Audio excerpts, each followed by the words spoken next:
नमस्कार दोस्तों, हमारा अगला विषय है पृथ्वी की संरचना, स्ट्रक्चर ऑफ अर्थ। पृथ्वी की संरचना के अंतर्गत हमें पृथ्वी की आंतरिक संरचना व भूप्रपटी दोनों का अध्ययन करना आवश्यक है। अतः हम पृथ्वी की संरचना को दो भागों में बांट सकते हैं। एक, पृथ्वी की आंतरिक संरचना, दूसरी भूप्रपटी। एक, पृथ्वी की आंतरिक संरचना। पृथ्वी की आंतरिक संरचना का ज्ञान यद्यपि भूगोल के क्षेत्र के अंतर्गत नहीं आता, परंतु धरातल पर इनके प्रभाव का सही ज्ञान के लिए इसके विषय में जानना आवश्यक है। आंतरिक संरचना के विषय में स्पष्ट रूप से कुछ नहीं कहा जा सकता, क्योंकि इस संबंध में सभी ज्ञान अप्रोक्ष प्रमाणों पर आधारित है। इन प्रमाणों की तीन स्रोत है: भौतिकी के नियम, नंबर 2 पृथ्वी की उत्पत्ति के सिद्धांत, नंबर 3 प्राकृतिक घटनाएं जैसे ज्वालामुखी, उद्गार तथा भूकंप। इन सभी प्रमाणों के आधार पर पृथ्वी के आंतरिक भाग में 3 परतों का होना लगभग सभी विद्वान मानने लगे हैं। सबसे विश्वसनीय प्रमाण भूकंप की लहरों के अध्ययन से प्राप्त हुआ है, जो 3 परतों की पुष्टि करता है।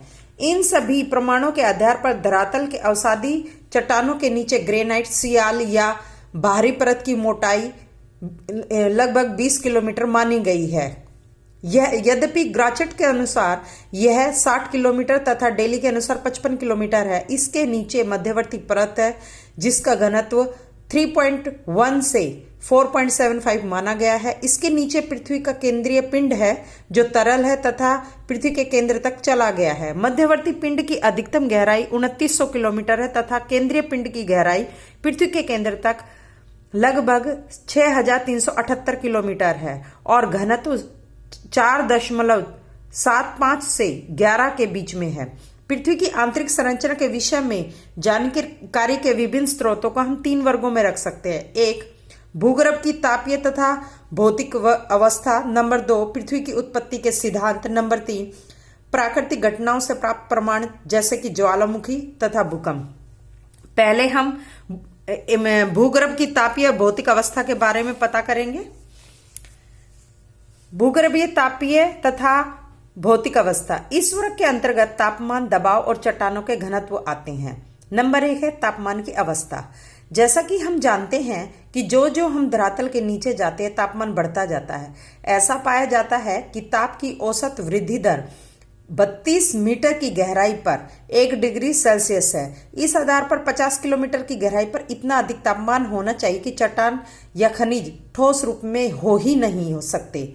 धरातल से ताप की वृद्धि पृथ्वी के केंद्र तक 4 लाख फ़ारेनहाइट होनी चाहिए, जो कि संभव ही नहीं है, क्योंकि यह तापमान लगभग उतना होता है जितना कि सूर्य का तापमान।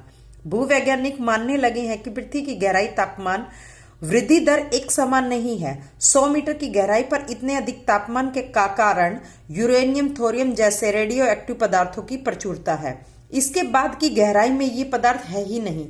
अतः अधिक गहराई पर तापमान में वृद्धि उतनी नहीं होती। अतः पृथ्वी के केंद्र में तापमान 4000 डिग्री सेल्सियस होना चाहिए, परंतु इसमें 1000 डिग्री सेल्सियस का अंतर हो सकता है। कई वैज्ञानिक पृथ्वी का तापमान 5700 डिग्री केल्विन या 6000 डिग्री सेल्सियस मानते हैं। नंबर 2 है दबाव की अवस्था। पृथ्वी की आंतरिक भाग में दबाव को नापने के लिए उसी इकाई का प्रयोग किया जाता है जिस इकाई का प्रयोग वायुमंडलीय दाब को नापने के लिए किया जाता है। एक वायुमंडलीय इकाई प्रति वर्ग इंच लगभग 14.7 पाउंड के बराबर है। लगभग 1500 मील की गहराई पर यह दबाव 1 मिलियन वायुमंडल हो सकता है। 50 किलोमीटर की गहराई पर दबाव स्थल की अपेक्षा 13,000 गुना अधिक होता है। इस आधार पर पृथ्वी के केंद्र में लगभग यह दबाव 3.5 मिलियन वायुमंडल होगा। यहाँ पर पदार्थों का कोई भार नहीं है, परंतु यहाँ पर पूरी पृथ्वी के द्रव्यमान का भार है। 3, घनत्व। भूपटल का अधिकांश भाग महाद्वीपों से बना है, जिसकी रचना अवसादी चट्टानों से हुई है। इसका औसत घनत्व 2.7 है, जबकि न्यूटन के गुरुत्वाकर्षण सिद्धांत के अनुसार संपूर्ण पृथ्वी का घनत्व 5.5 है, अर्थात पृथ्वी के आंतरिक भागों का घनत्व अधिक है।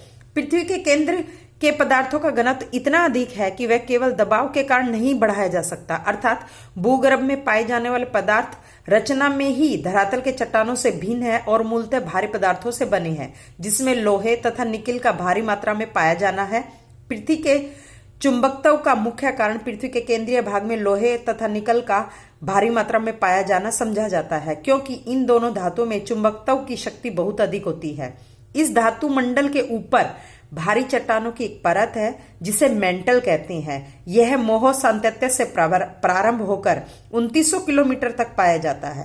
इसके ऊपर 400 किलोमीटर तक का दुर्बलता मंडल है, उसी से ज्वालामुखी का लावा धरातल तक पहुंचता है।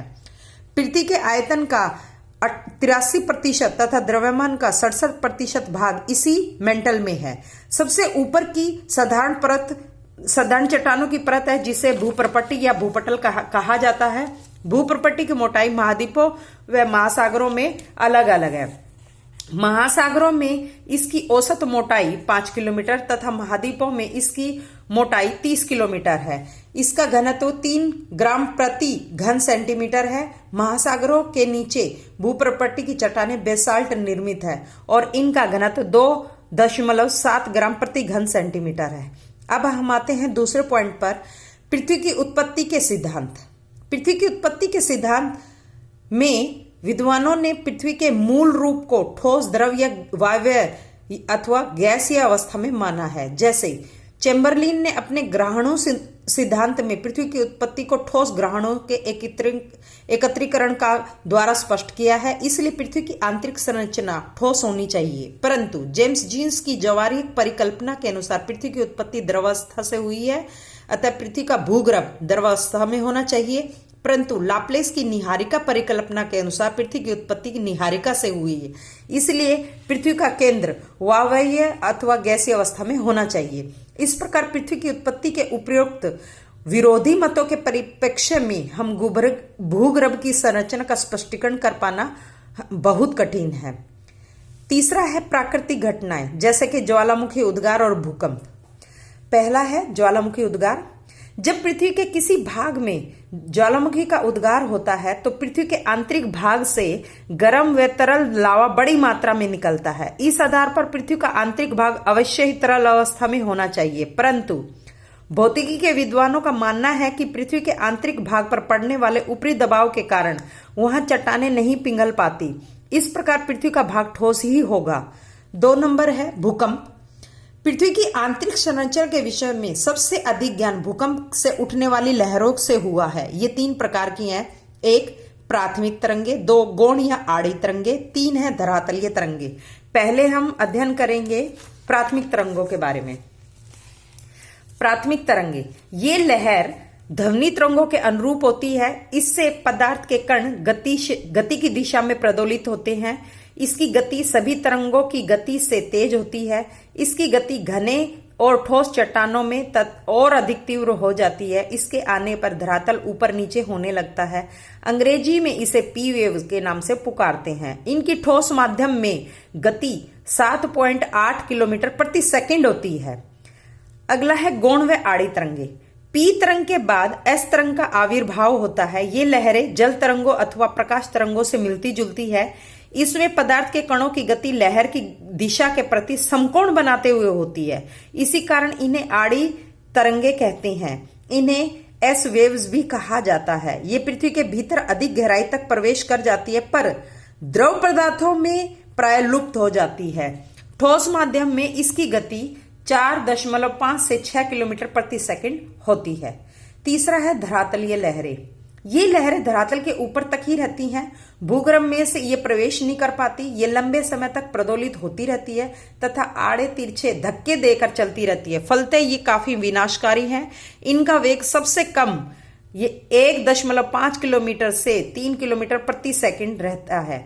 इन्हें एल वेव्स भी कहा जाता है। भूकंप की लहरें भूकंप केंद्र से चलकर भूकंप अधिकेंद्र पर पहुंचती है और वहां से सभी दिशाओं में चलती है। पृथ्वी के विभिन्न भागों में घनत्व के कारण पीएस तरंगे जो धरातल के नीचे से होती धरातल के ऊपर पहुंचती है। पीएस तरंगे जो अधिकेंद्र से दूर जाती है स्पष्ट होती जाती है तथा भूकंप मापी केंद्र में दोनों स्पष्ट हो जाती हैं। भूकंप अधिकेंद्र से 110 से 120 डिग्री की दूरी पर पी तरंगे तो अंकित हो जाती है, परंतु एस तरंगे लोप हो जाती हैं। 110 डिग्री से 120 डिग्री के बीच एस तरंगे लुप्त हो जाती हैं। इसे छाया प्रदेश कहा गया है।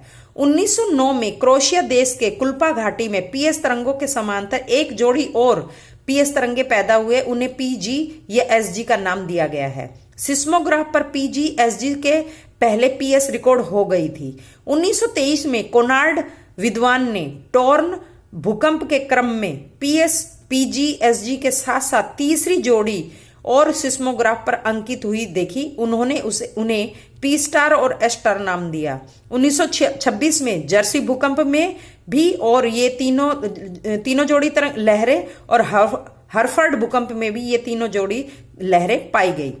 उपयुक्त तरंगों के विवरण से स्पष्ट हुआ कि पृथ्वी के आंतरिक भाग में तीनों परतें ठोस हैं, परंतु सबसे नीचे का भाग ठोस नहीं है, अर्थात पृथ्वी का क्रोड तरल अवस्था में है।